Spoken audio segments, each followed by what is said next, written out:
Dr. Lifesgud. Poet. Hey, kunjani ndoda? Hey, I'm solving 1,001 problems. I will before. Yeah, fixing. Monakala kahle. Yeah, ngathi uthanda ukuba on the other side. I'm using my iPad. I'm trying to, let me see.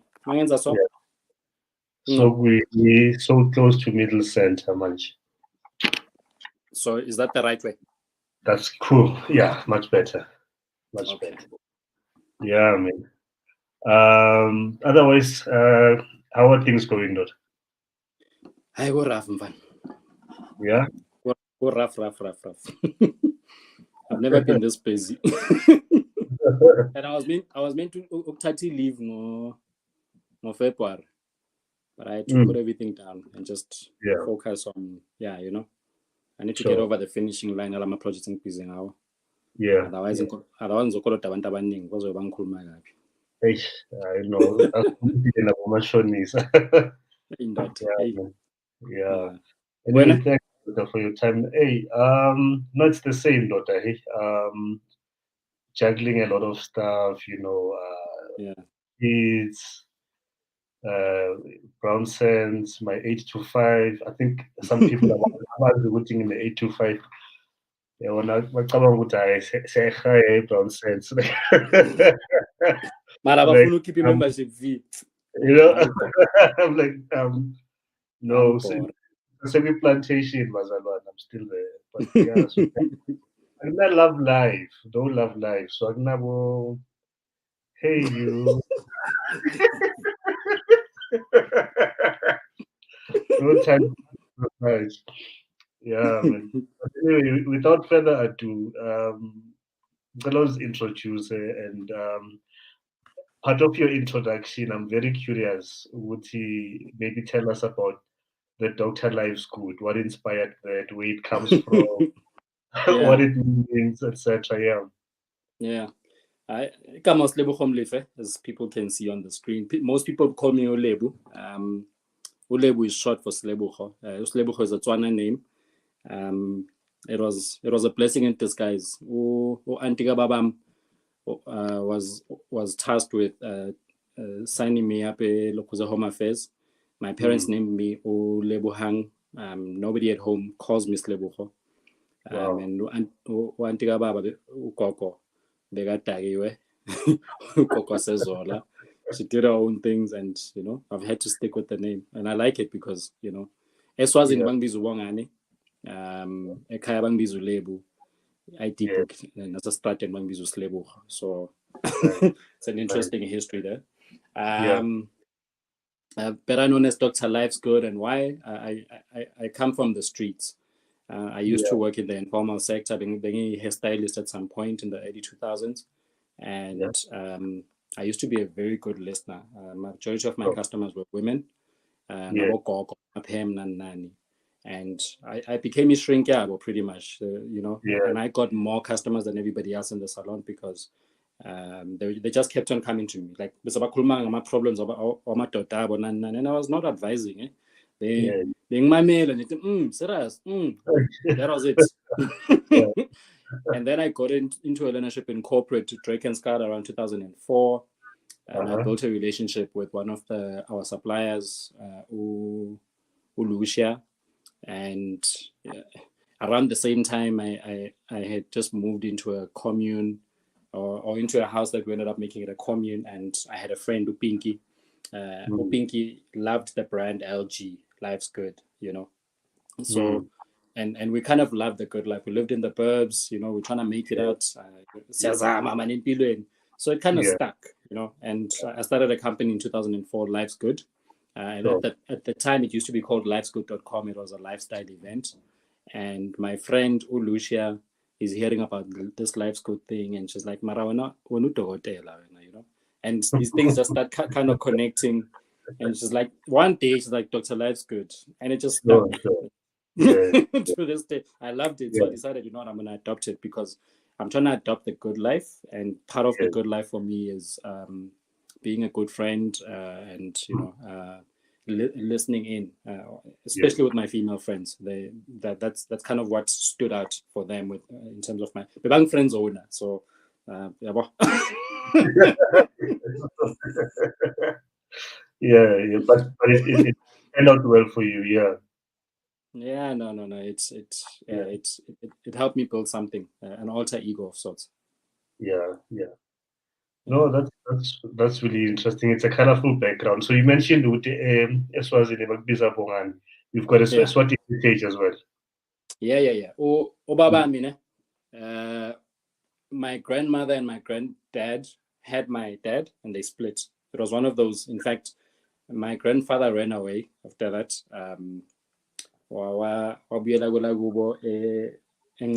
KZN. There's a big Sutu tribe in KZN. So and kind of settled there.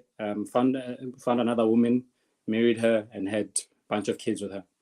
My grandmother as well went back to Swaziland because she met this man, Strati in Joburg.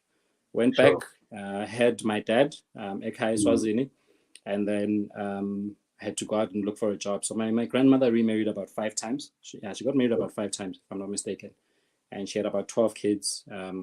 So that there's that rich heritage. I've got parts of me that are just pure Sutu. In fact, I was born at Kronstadt, Emauking, in the Free State, at my mother's home, Kabo Mamami, who's a Kronstadt. Mama Mumkosa, Marama Kosa as a Free State. So I've got this beautiful heritage that has kind of exposed me to different cultures where my mother's Xhosa, but we grew up in a Sutu household on her side. My dad is Sutu, but we grew up in a Swati household on his side. And then my dad went out seeking for his dad when we were born, and that's how we got to discover our KZN family. We've got a huge family. And I've never been there. In fact, I've been in Mutsu, but I've never been Kabo time. Like but it is what it is. We're here. But I've got a great relationship with the family. They come here, my cousins, my uncles, some land. That's good. Anyway, thanks to our guest Abbas joining it tonight. I don't even know what's the hot thing on TV. So you guys are sacrificing whatever is hot on the Thursday night or 7 p.m. to join us. Lebu, I think for the benefit of our guests, maybe just for us to lay the context or the foundation. Those who don't know, Lebu is the co-founder and director THUD, or the Hookup Dinner. Is how you and I met, not necessarily at the Hookup Dinner, but because of the Hookup Dinner and the work that I do through BrownSense. So I'm gonna focus on a different number of elements, about what makes up Ulebu. So your journey from you've highlighted your days in the streets, working at the salon, your internship or learnership at scale and drugs. I'm at drugs. Drake and Scout. Yes. How did you take us through your journey, and your metamorphosis, from that space into becoming a full-on entrepreneur? Yeah, I think, like all of us, I'm not that much unique. I'm the sum of my experiences, and what people experience as Ulebu today is the things that I've experienced across my life. Grew up in a poor household, Baba Mumfundi, Sumama Ines, and we just lived a life of struggle. That was one of the unfortunate things, and a big part of it had to do with my dad leaving his worldly life, and I don't know why Baba me used to do my advice, ran businesses. He was a handsome looking fella. In fact, that's what my mom fell for. She was the classical Xhosa woman. She was gorgeous. They were the it thing in town, and then they meet. He impregnates her, and then he finds Jesus, and then it goes downhill from there. Because the church he joined told him that imali and all of that. So he would take entire money and throw it into the church structure. And he was quite abused. He was brainwashed to a certain extent. And, it's just one of those. But his beliefs from a godly perspective, I would say that's what has sustained us. That's why I'm still alive myself. I don't think we would have had a dad if it was not for church. So there's definitely good parts to what happened, because he grew up without a father and he wanted to do things differently. So I grew up in Swaziland, Benglusi, Nkomo, and all of that, and I was the only child who was not living with my parents. And then Swaziland badlala ngemithi bathi ba ngagula. And then my parents smuggled me out one December and I never came back, Manje Swaziland bayazibuza because mina ngiyila. Anyway, I came back to South Africa full time in 1990, and my parents by then were bahlale Hillbrow, and my brother was so he was turning 3 because he was born in 87, and that was a new journey. So we're living in the streets in Hillbrow. Like when I say streets, I'm just talking about the concrete jungle. And we lived a nomadic life. We're moving from flat to flat because we couldn't quite afford. Initially, before I moved there, my parents were living in a massive flat. And then I had to walk into poverty when I got this side. So I was gonna keep, Through that, my dad has always wanted the best for us. So even when he was unemployed or they got me into a good school. I went to Observatory Primary. So moving from Emakaya, I was quite good in school actually. Moving from Emakaya and into that environment, that did something for me, just in terms of exposure and stuff. And then so I did primary there, like a later primary. They made me repeat because I didn't know Afrikaans. That's why I hate Afrikaans to this day, because everything else being a passashat. Then I moved from Dapo Angena into high school, JP Boys High. And they chose that school because my dad read an advert that says it makes men out of boys. And I never got it, because that's where I experienced racism and bullying, and were some of the first Blacks that got into white schools in Joburg, and it was brutal for us. It was really brutal. I mean, I almost killed a boy in school because of the tensions and stuff that was happening around that. So there were parts of that, and I come out of school in 99 and I'm expecting that university because I'm Pasek sharp and stuff. And then reality hits when you're firstborn. If my parents must sacrifice that for me to do that, that means my siblings must go into shady schools because they're still coming through the system. So it was it for me. We didn't understand, Kaya, we were not really focused around my career guidance. I just knew that I was either going to be a lawyer or a businessman. So we didn't understand which there were opportunities for bursaries and we're just totally blind to that world. So I found myself on the streets, did hair, about like a boy, anything that I could do just to make a living and support, because when you first born and I must play my role. And we sold clothes, we started a whole clothing label, and we even got to dress like about Bad Boy T, which is with Thomas Manj, and about Root Boy Paul, we got our clothes into this. So I kind of found my feet in terms of selling from my heart, in terms of, so I would not sell and say buy this. I would wear something and make people fall in love with it, and that's kind of where my entrepreneurial spirit was really like amplified from what I was doing in high school, or isn't and that kind of shaped my experiences. And the crazy thing is, in construction I worked in Ekaya, we come from a household, Amazimzi, and there's like 2 ladies, and I'm talking about my dad's family, like his siblings. So we knew if you didn't know how to build, there was something wrong with you. So being plastera, being penda, and I was really good at these things, especially in painting and stuff. So I had to join the family factory, right? We would walk around Joburg. We built a lot of the news cafes that you see. We did a lot of houses, the North Cliff. That's why I kind of got exposure and got to dream a bit more. Just, and then moved from that and got into Drake and Scout through a learnership. This was in 2004. And, I both hated it and I loved it. I hated it because construction I made quite a lot of money doing a piece job. And I remember we're doing tiling outside Discovery, the old Discovery building. And you know, from fresh, now overall in and there's these guys all wearing suits, they're walking into this building. At time fan imali oyiphethe lapha epokoteni lakho ngcole kanjani athi le mali oyiphethe idlule yapho khululeka phuma lapho so babonile bosisitere ba fresh and that made me desire to be in corporate.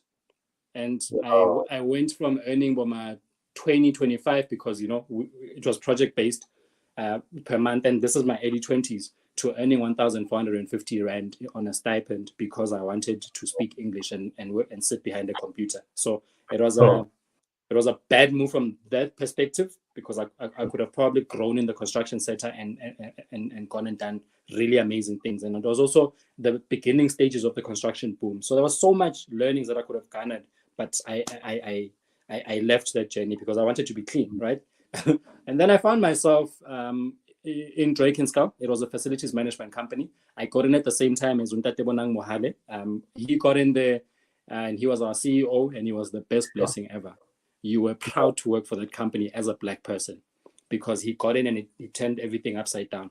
Drakenskau was the most transformed company in South Africa between 2004 and 2009 when he was there. It won the most contracts in the public sector as well as the private sector, managing non-core services for other companies. And so that's kind of where I got to grow wings, where I got to learn organizing events, where I got to be validated by the number one citizen in a company, the CEO, who would give me an opportunity to present to the board around doing a year-end function for the company and say, and so I had to fight and negotiate. So I kind of got really great mentorship around this. And it's also where I got grounded around family. You know, that man, all you know about Bonang Mohale is Usuzi Waki. Wow. His two daughters. So I wanted to emulate that so much. And I really loved how he just loved freely. He loved his kids. And in the company, he loved from a sweeper all the way to, like, everybody could identify with this man. He had this charisma. He's got a very small, body size. He's a giant. He's a giant of note. And those 5 years of my experience is what shaped my adult life in terms of when I finally got the confidence and courage to pursue entrepreneurship full-time or run business full-time. I exited in 2009 when he exited. And the reason I exited, there were retrenchments, but also I just hit the ceiling with my career. There was nothing else to move towards. They were just moving me sideways instead of being able to move to leap from. So I decided, no, let me take the leap and try this entrepreneurship thing. And in the first year, only got one client, Lamba. Shine ne Provident Fund ngayibhekisale kwamela ukuthi ngiphume ekhaya kwamela ukuthi ngiphume la ngihlala khona eMasaba ngibuyele ekhaya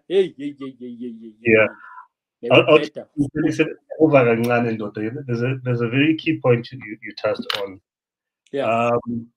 So you left your construction business where you were getting paid quite a significant amount of money. You got attracted by what you saw, perception and all that stuff. Which seems, well, one would say it was not a smart reason for that transition. But would you say lessons or learnings that you then got to be exposed to was the flip side of the coin? You took a significant cut in income yako, but what you then got exposed to and who you got exposed to far outweighs what you forfeited in terms of hard cash. It's a catch-22, to be honest now, Mzu.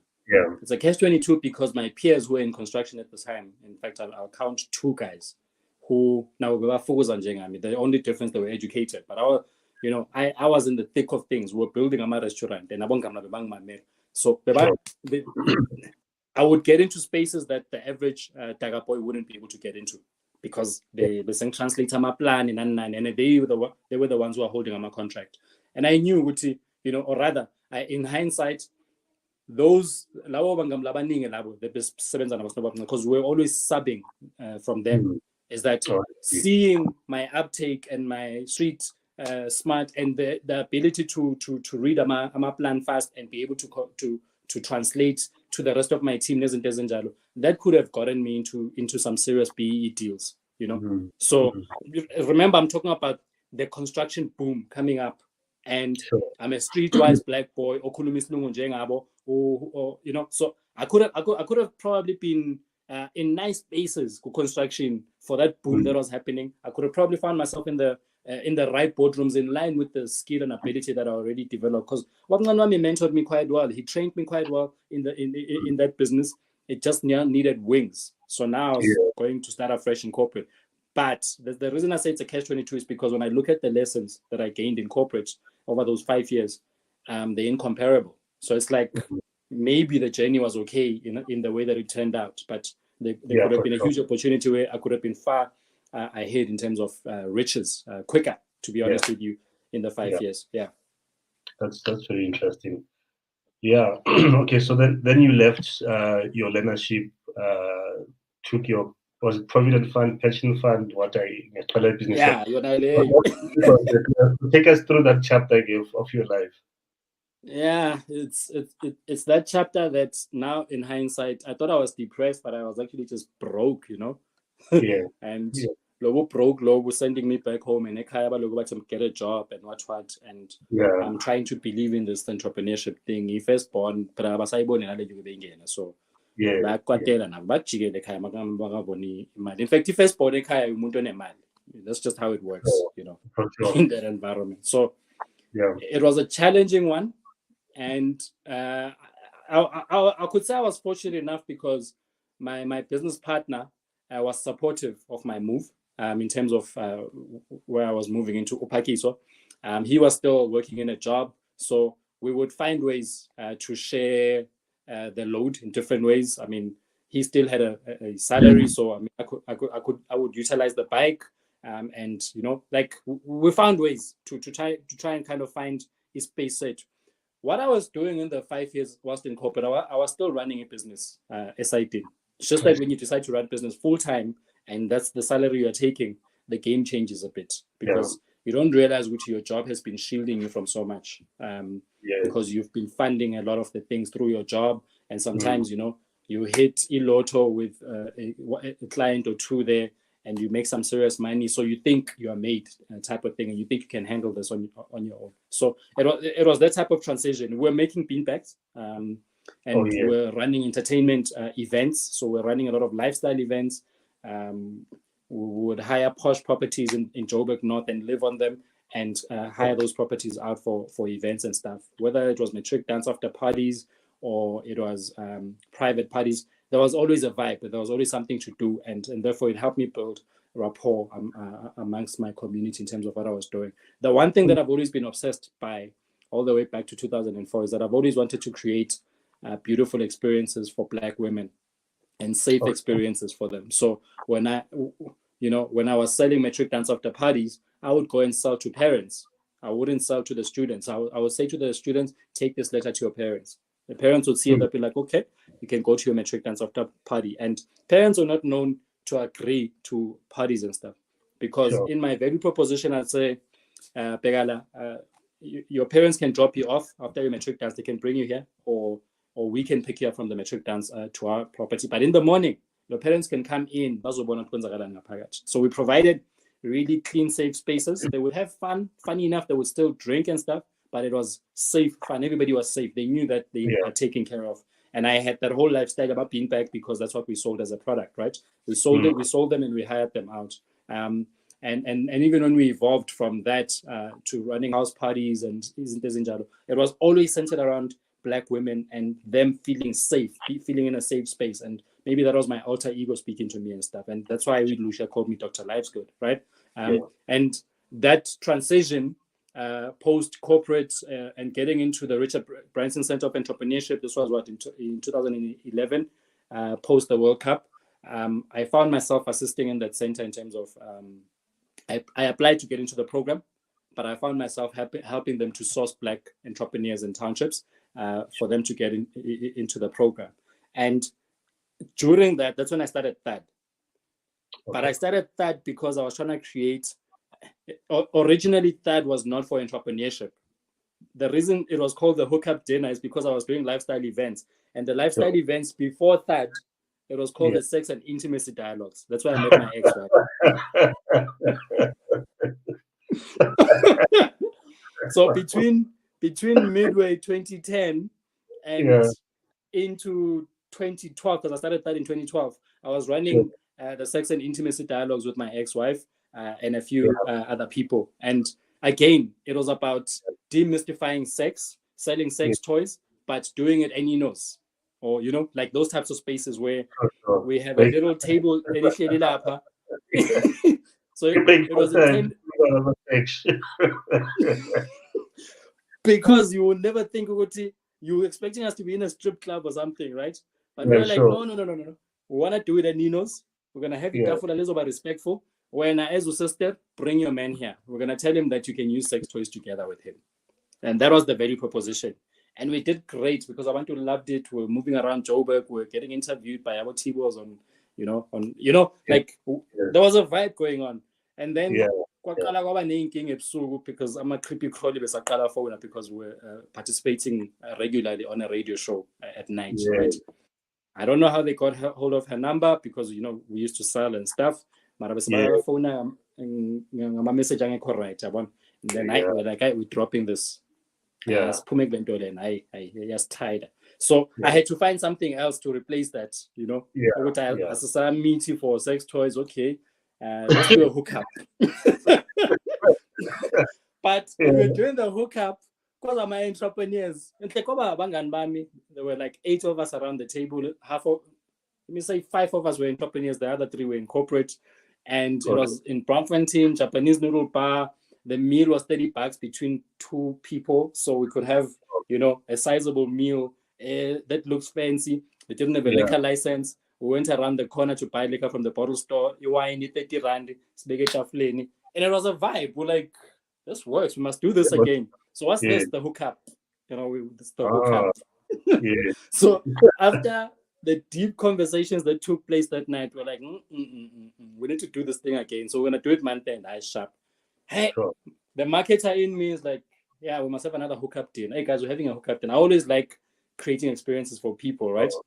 So, because I'm an entrepreneur from across the road as a BrownSense center, you know, but picture is stress, but broke, like I want to so let's hook up over cheap wine and cheap Japanese noodle, noodle meal. I forgot what it's called. And as a result, because we're entrepreneurs, so we called it the hookup dinner, and it was focused on entrepreneurs. That's how we stumbled into the entrepreneurship space and found ourselves having authentic conversations where nobody was lying in that room. Like, Mauti or grand in that. It was like, I uncle grand. I don't even know how I'm gonna make rent this month. It was those type of dialogues that were happening, and it's just us around the table, one large table in that place, and having like really serious conversations. And what we found through that dialogue was that because man, it's in the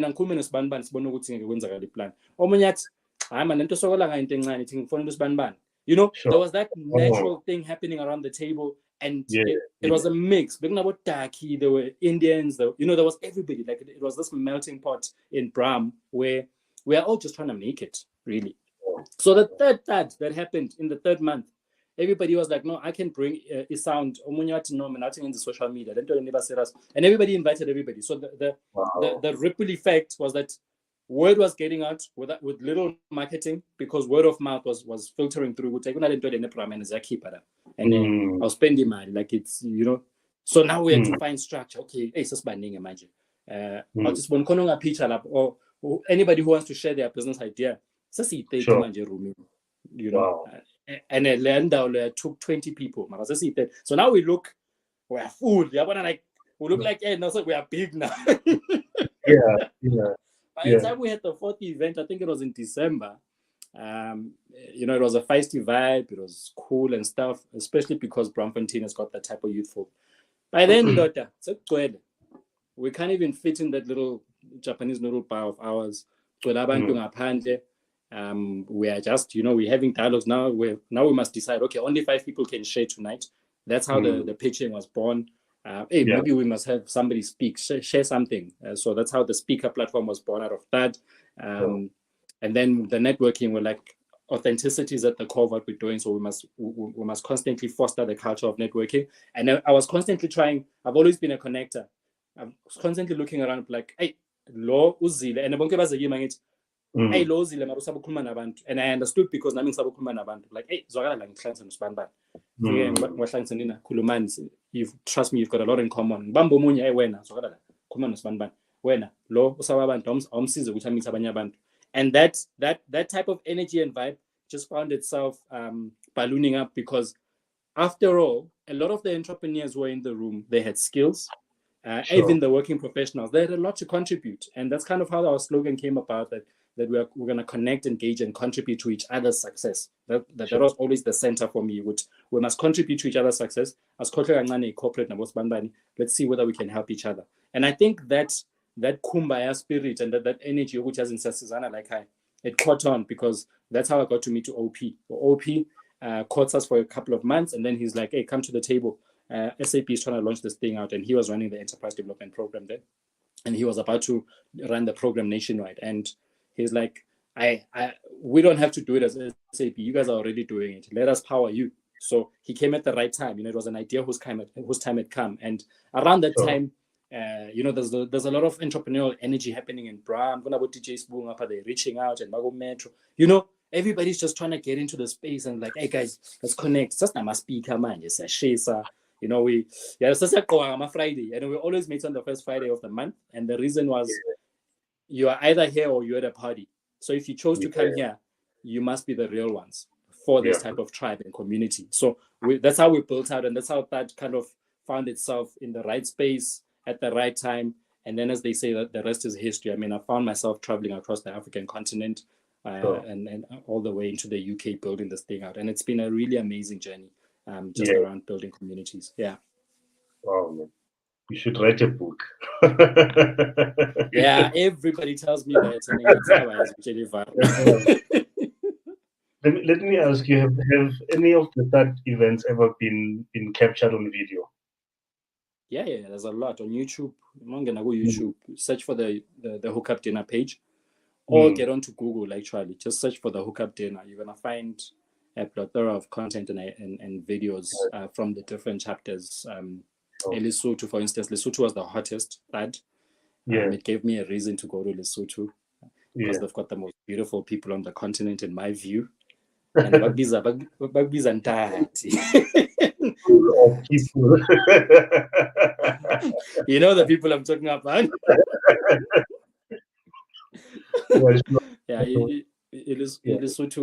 Lesotho kind of breeds a lot of innovation there. Totally underrated. It's got a lot of highly educated, smart, globally traveled, well-traveled people. So I almost went there to refill. I got to learn from them. We broke bread. We became real brothers and sisters. And I would take those ideas and bring them back into South Africa, and for us to expand on whatever that we were doing. Sure. Yeah. So in all of that, like, what's the period, like, in how many years, from and I'm just trying to, I'm not saying with a formula in terms of keeping it for 5 years or whatever. You've compressed it into plus minus maybe 10 minutes or so, but do everything from your leadership, your Lifesgud events, sex and intimacy, in how long, or what's the duration that what's the number of years that have all of that has been through? It's about 20 years now. 20 years. Give it, Summarize year experience just in 10 minutes or so. Yeah. So I'm trying to give you as much as possible of me, so that there's something to extract for, because different people are looking for different things out of this, right? No, I get that. I think my point would seem, I need to people look at, they will look at you, hear what you say, Yeah. it sounds like, wow, this guy has got it all, together and whatever, but they don't know the Yeah. time, the commitment, and what we are about to get to Konamanje, which is the lows, Mm. the tough times, Yeah.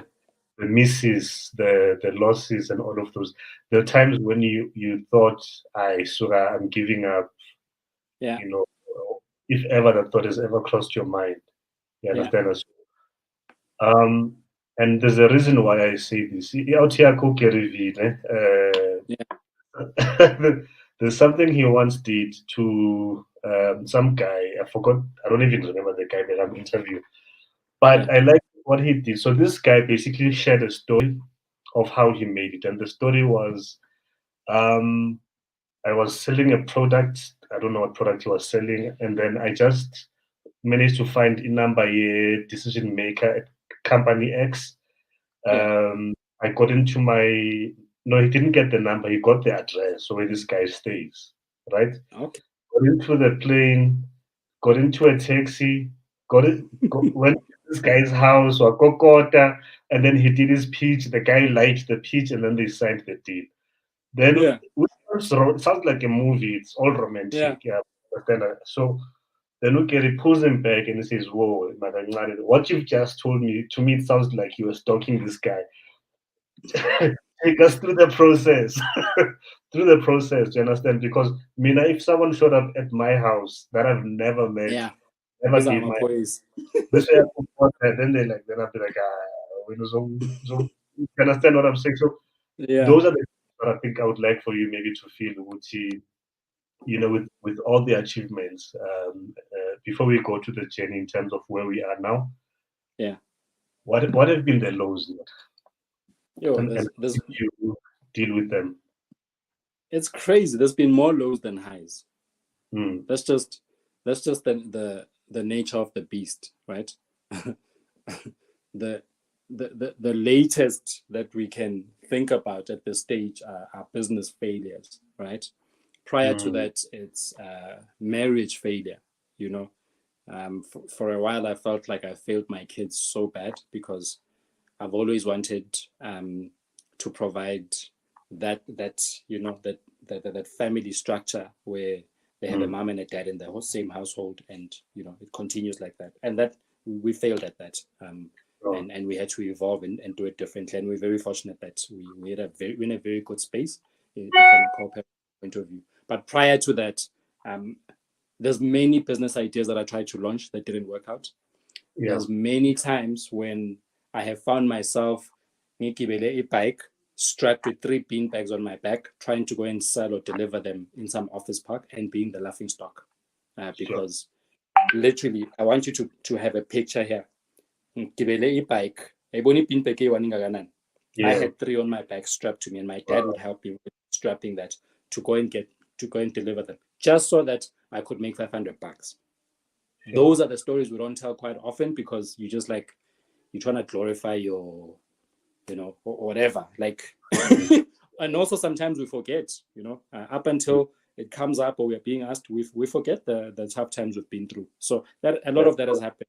Or I could take you to a time in my life when myself and my boy Ubonga, we walked from Eastgate to town, from town to Randburg on multiple occasions because we didn't have the money and we're job seeking.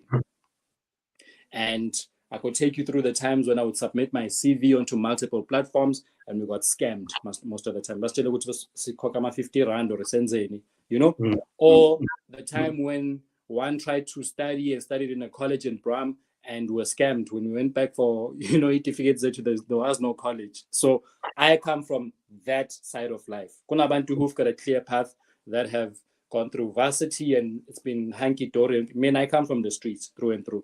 yeah, That is my testimony of my life, and it's not about ukuthi aba mina ngcono than umuntu onjani. This is just me saying I did what I could with what I had, and uNkulunkulu uyawangivulela amasango ngale ndlela ayivulile. And I'm grateful to be at this stage in my life in terms of where I'm at right now. But yeah, there's been a lot of lows more than highs. We in our own family we went through 10 years of domestic violence between my parents.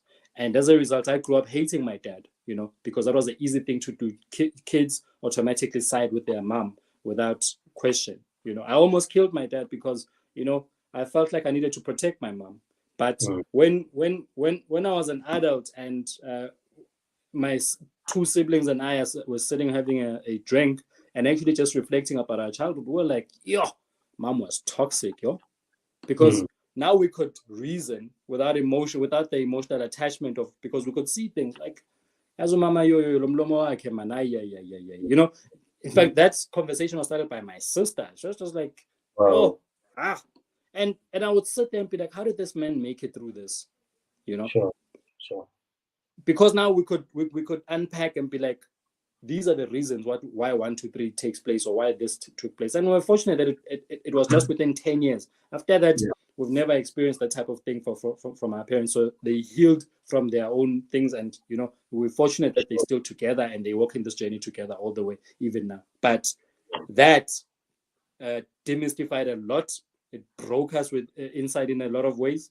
And we never actually went for therapy. So there's also a bottling of emotions from when we were growing up and dealing with things by yourself without any external intervention, or like all of that are childhood traumas that you try and deal with as an adult, and you try and make do with whatever that you think is the right way in terms of what you're doing. And we're fortunate that as we go through different phases of our lives and we meet different people, we learn new things. And it's been a blessing for me that but I've never laid hands on both my girls, and yet sharp. So it's teaching me that there is an alternative path in terms of how you can raise a child with love and discipline and still get them to, all the things that our parents were trying. And I was not one of those wild kids. And if we can say so they grew up in a violent environment. That's what they knew. That's what they transferred onto their kids. Then the violence continued in that way. And it was up to me to break that pattern and start a new chapter. And a lot of that has to do with meeting other people who are growing up differently, So there's multiple lows that have happened throughout my life. And I think my consistency has always just been around, so if I give up, then what now? So Ekaya, we are not wired that way. And I'm even talking about my uncles and everybody else. We are just not wired that way. Like you get up, like you do what you have to do because and it's not just for yourself anymore. It's for all the other people ekhaya. It was always that, and that's how I found myself again. Because when I started again, it was a low for me because I went to JP Boys.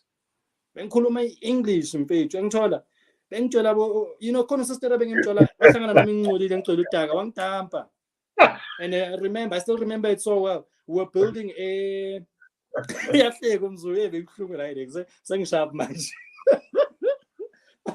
were building a new Woolies, a Israel Mall, and we could only build after hours. Like auntie, she was there for movies with her girls, right? And there I am, I'm walking after because I'm in Suspan after hours. And then I can go in, and then we are born. So now I'm saying for choice scam, next, and I'm going to embarrass her because clearly I'm embarrassing her now. She walked past like she didn't see me. She's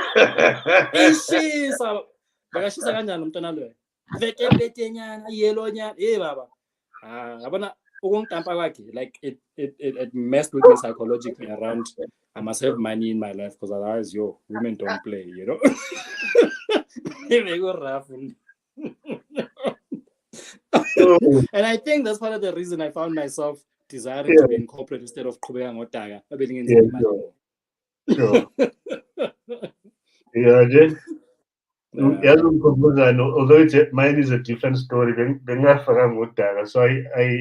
So I was dating someone when I was doing my articles work. So I was a candidate at taking. And I was at the time of the month, so when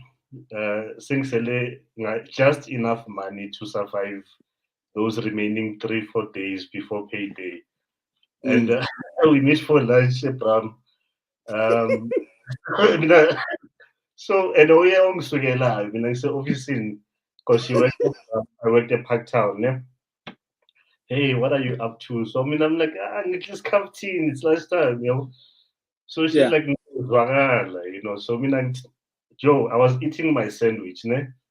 What is Wagala? I put it back. Already I'm visualizing a parking somewhere. We're gonna share my lunchbox. So, so first she takes me to KFC. So I'm like, no, I'm good. Yeah, well, don't worry about me. So we get whatever. Then they say 25 friends, whatever. Then she turns to look at me to take. God. I was like, so I paid and I paid resentfully. When I got to the office, I'm text her. I'm like, you know what? We need to talk about the money situation. I don't think this is going to work out. So that was the end. That was the end. That was the end. Yes. Anyway, hey, lives. So I'm losing train of thought here, much. So yes, Nosisilo, have you ever kept in touch with her? Yeah. Ngithema ngibashap bengifuna isikwintsha ngithi. Ngabiyela lapha yabo. Bese ngiclean phela yo. Yeah. Sajola for a few months and then I phuma away. And then funny enough, bumped into her. I think I bumped into her last year or something. And yeah, bengimuhle. Phela sengimuhle manje yabo.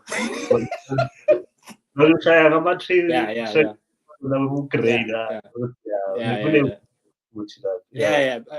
I look 30, and I know it's childish shame. But I mean, I look 30 and she looks, so she had up. But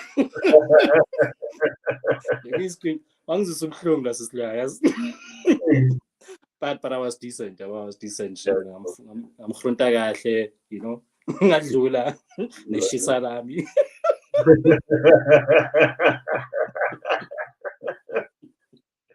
Yeah, man. So I think maybe just a few minutes to go. I know what you busy long corner daughter. So maybe before I ask you the next question, are we ever gonna have that back the way like before lockdown in terms of the teaching sessions and stuff? Yeah, goes. My heart had made peace and concluded that chapter of my life is done. I have served. And it's for others to take on the baton and continue with it. That's where my heart was, and especially in the last 2 years. Just before COVID, I think a year before COVID, I was already slowing down on my events. I was like, I've and I've served, right? But recently, and as recent as and then during lockdown, we launched a franchising stokvel. And mobilize the masses, and it was that brand equity that assisted in a big way to mobilize that community. It reminded us that the community is alive, and there's amazing things that emerge from this in terms of problem solving and stuff. But the role I play in my life right now is that I'm doing a lot of work and projects behind the scenes, and I'm kind of enjoying the being away from the spotlight. Right, I'm enjoying not feeling the pressure of the public eye, and I can play the fool without worrying about it's going to affect my brand in some form or the other. I can post memes and jokes, I can send nudes, I can do anything I want, and I'm not affected, because you're low key to a certain extent, right? But having said that, I am being lobbied quite hard, and it's crazy that you even asked this. Like, and when I'm saying I'm being lobbied by abantu that I didn't even know what bayangas in Pilonyam. And people in, abantu from a distance, abantu, they're like, you never get to quit your calling, right? That's how they're putting it. And for them, they're saying you served you covered a gap in a space that was needed. It's needed now more than ever. And when you've decided to step out because of Mnand, you can't. That's so there's an internal battle taking place within me right now. Do I do this thing? Marangfuni. Mara. You know, it's like the gap still exists and it's wider than it was before. Sure. To serve in that space and build confidence and courage. And you know, I think my role is to help build collective courage. Sure. That's kind of that's kind of what I must serve in. And the fact that in the way that I felt that you know, we've passed on the baton. I mean, abantu abafana abomashudu, they building communities through Yoko, abo Bulelani, with abo Tina and Nani. I felt like, no, man, I served. Now abantu bakhona. But you know, abantu in the ecosystem of where we operate, they're like, this thing is needed now more than ever. You don't get to walk away. You don't get to do that. You know, so there's a conviction taking place, and this is the 10th year of THUD, and I'm being challenged. Like, and I even asked, I'm like, maybe we need an evolution. Maybe I'm bored. Maybe we need a different angle to this thing. Maybe we need to start a union. Maybe we need to start an association, you know, of entrepreneurs, because the problems I'm solving for now are centered around ikaolo, you know. And when I say ikaolo, as in market access for entrepreneurs, is a big challenge. And I feel and experience the injustices in the different spaces, and I feel like I understand the problem that I must solve for and how I must go about it. And I'm building really strong collaborative networks in the background in terms of how we're doing this. And we're building a multidisciplinary business that is bringing me the best of skills from different walks of life. Like, I am attracting the best of people, and not just here, but across the world. I've got teammates now in Germany. I've got teammates in the US, where, you know, it's a new world of wonder. But I don't have to be in the public eye in terms of doing that. But there's a gap that is missing, and it needs to be covered. And I do believe, Uguti, maybe how I'm going to approach this is that potentially just start off with like quarterly events. But in doing these events, I want to build a strong community of leaders, people that I want. You know, but I would love to see more people come in and do what they need to do, and maybe mobilize more on the side of the people who are sitting in corporate and in decision-making places, who've got the money, but they don't realize that there's this gap, because they keep coming to me, and I'm like, I'm carrying less space, because I'm very selective around the spaces I'm playing in right now and why I do what I do, right?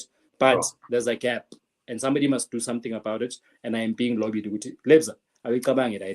So it's an internal battle that I'm going through. That's really powerful. You know what you reminded me of? So back like many years ago, when I was like hardcore into church, not that I'm not into church anymore, but I actually attended a discipleship course, like where they taught us not only how to evangelize, as in you know, stop a random person in a mall, and then, you know, how do you approach them in a way that can disarm them, make them feel threats. That process is very, and I still have the steps in my mind. It's very much a sales approach without the person feeling like we are saying said. Do you understand? Also conversational. You ask some questions. You ask for permission before you move to the next step, so that they feel like they're also in control of the process. Do you understand? And before they know it, you're deep within. You're like, Jesus, this, and what? Let me pray for you. Do you want to hear us? And what I learned was that the whole concept was premised on, instead of me going to approach Abantu one by one, how about finding people that I can train to do the same thing that I'm also doing? That is how, sorry to preach at you guys, but how Ujesu built his thing. 12 guys, picked 12 guys, wabafundisa, and then he sent them away. Go do the work. Over 2 billion enterprise right now. Exactly. And it doesn't mean that your work is done, though. More but who, do you understand? There's still a lot of, and the whole point is that it's easy to deal with one label. But if a label multiplies himself into 1,000,000 labels, yeah, then we are dealing with something that cannot. I can think I stop at that yeah. movement. I You agree understand? with you. Yeah, Yeah. yeah, Level before you, Valen, I think there's something that you've touched on in one of your posts. Maybe as a word of advice, two things actually. yeah, The one is people like myself who are still in their workplace and they've got businesses that they're building. yeah, They're like, yo, I yeah. wanna be full time. Like yesterday. What would you advise then in terms of transitioning from where you are as an employee and becoming full time into your business? Yeah, And then the last question is also with regards to people that are in the corporate space. yeah, That might have some kind of empathy or passion or whatever towards entrepreneurship.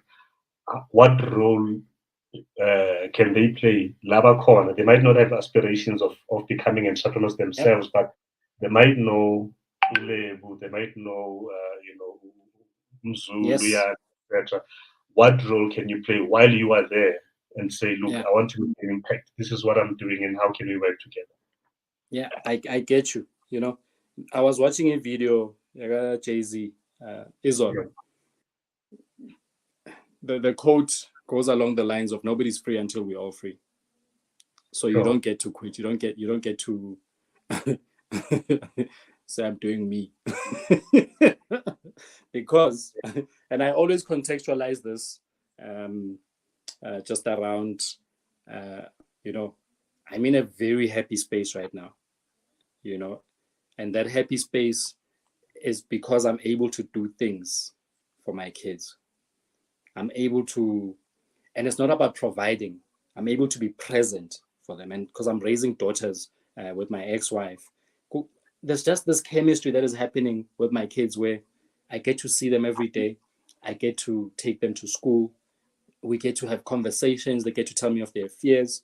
I get to tell me, and then I get to advise. But like, Daddy, you must come to school. I'm like, no, we're not going to did so those little opportunities, the fuel and the fire that comes with that is because I am able to put an income on the table, right? Sure. And if I didn't have that money, I would I would not operate from that happy place, right? Yeah. I've got bills, I've got all sorts of things. I'm able to cover my bills and cover my kids and still, enjoy a little bit with them and be able to teach them these things that our parents didn't get the opportunity because they were constantly working just to survive. Yeah.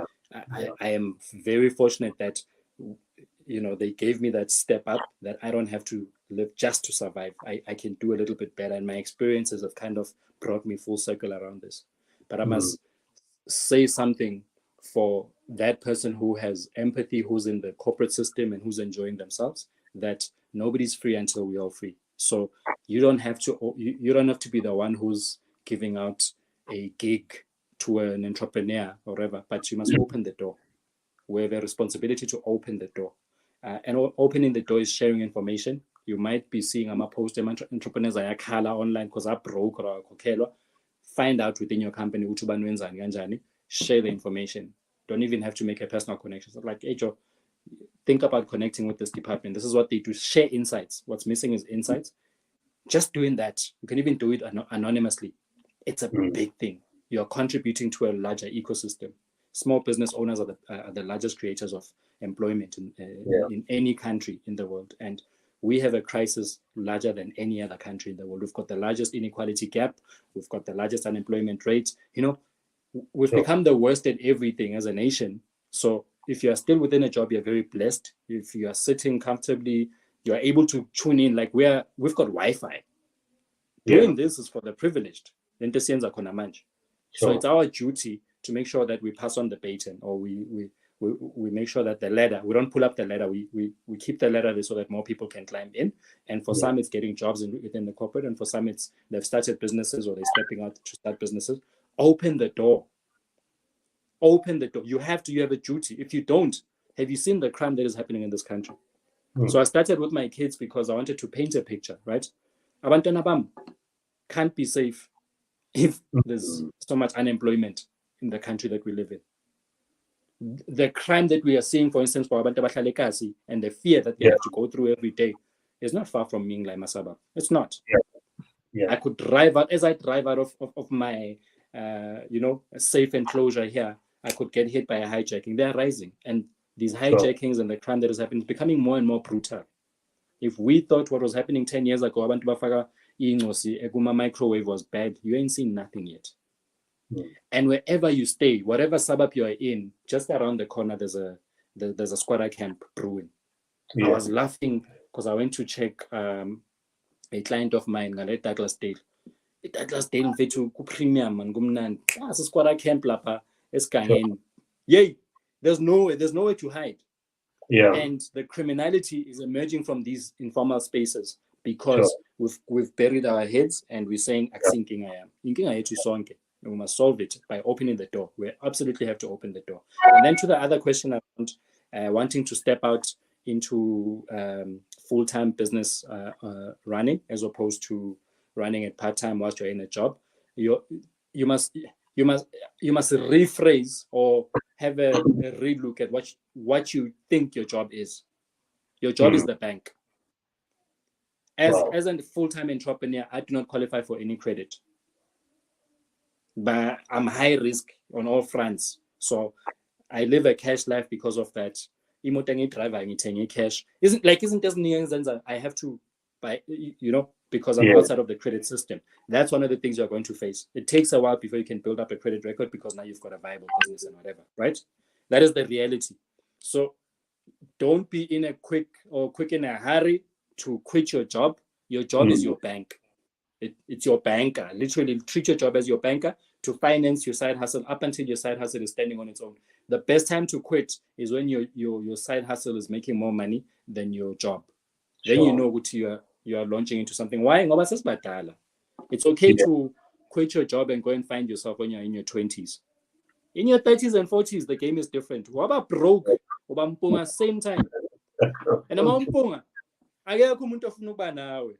As I'm children about Tampa, a kayak downgrader, I was a senior citizen, so ile drunken ankle side you want people to feel sorry for you. It's not nice on the other side. Entrepreneurship is hard, it's shaky, it's terrible, but it has its rewards. So before you get carried away by passion and excitement, just be pragmatic in your approach. Make sure that your side hustle is making you more money than thingy. Then when you're stepping into this thing, you can make sure that the person you are married to or the partner, your lifetime partner, and I want to contextualize that, right? Make sure which umuntu onaye ohamba ibanga naye secure umnandi, so that you guys can balance each other out, and then you have a discussion. It must be a sober discussion. No, for the next 3 years, this thing we're trying out might fail, but I want to take the leap, and we're going to use half of our provident fund as a cushion and whatever. Let me build this thing out because it requires me full time to run into it. It's like going to study your MBA. You can step out for 2 years, but you need a supportive partner for the type of stuff to happen. You can't just. The thing is for rich people. Review stories and Silicon Valley stories. Those are people who come from money, guys. We must make money from day one. There's no venture capital funding that's coming. Just go into industry and do the statistics. Actually, the people who are raising money are the people who come from corporate and who come with heavy networks. So when networks are heavy in the finance world, channels the way, you're playing a totally different game. So just be wary of that, because a lot of us have sabampunga, and it was not necessary. That's all I'm saying. You don't have to be mpunga. You don't have to lose your life in order to find yourself. You don't romanticize the struggle or poverty. It's really terrible, and people just shun you. Like they kind of stay away from you. I have experienced it personally, and I've seen many entrepreneurs experience, including entrepreneurs that I mentor. I find myself saying in charity bank, like in patala ma rent my entrepreneurs, omunye ngimthengela ugesi, omunye ngimthengela igrocery ukuthi. I'm just like, go and find a job. Go find a job, because I know I have been there. I've done those things, and I remember in Tanaya Misa Spana, going through a really, really bad patch, he would be sending me ikaolonyana or the 100 rand. You know, just getting that, I was so grateful and stuff. I'm just like, no, man, I'm mkhulile. And especially if you have kids, don't make these rash decisions of getting into entrepreneurship full time. Don't believe the hype. Anybody who goes social media or bizati, you must be passionate at running into this thing full time. Look at their age, look at their responsibilities, and look at what they're talking about. Vet everything that people tell you. People are lying for popularity because they copying the American script. The Axiom America. We've got the highest levels of inequality and people are unemployed. And bazokushaya ijuras nangale niwencane oyikhipile bazokubakela ngama network marketing in a terrible way without telling you about the reality of what's going on. You must still sell. Or you must build an online pipeline, and it takes time. And just because you're a product things doesn't mean like there's a process that you must go through for you to get to the other side. And if you are sober to that state, then you can take the baby steps that are required so that in Ghana Zakwazi Safari, you don't have to downgrade your lifestyle. You don't have to do a lot of the crazy decisions that we have made without thinking because we're passionate. Passion. So. Hey, words of wisdom, Dot. And you touched on a very key one, but Mangai Kala Sizwahamba the whole hour, 6 hour 9 very soon. And I'm full up. Yeah. Thanks, man, for your time. There's something this is Okuluma soon, but thanks for your time. And I enjoyed the conversation. And you touching things very bad because about part 2. Okay. Yeah, for next month, I think. I'll send you some dates. No worries. All right. Thanks, man. Have a good one. Thanks, you too. Sure. There you go.